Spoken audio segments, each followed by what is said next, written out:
અને મીરોજી આમ આવ્યા એટલે કલાજી દાદા આ પાદરમાં સામે આવ્યા દરવાજે બા અને કીધું કે તેદી તમે ધંધુકે આવ્યા હતા ને ત્યારે તો તમે મહેમાન થઈને આવ્યા હતા, પણ આજે અમે તમારું બળ માપવા આવ્યા છીએ, આવો કલાજી દાદા સામે.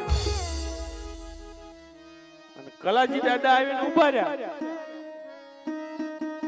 અને પછી નક્કી થયું કે પેલો ઘા કોણ કરે.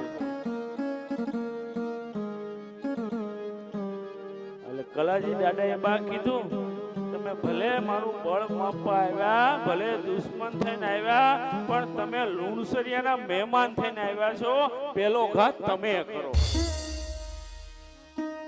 અને કથા કહે ઈ દાદોજી ઊભો થયો અને હાથમાં ભાલો લીધો.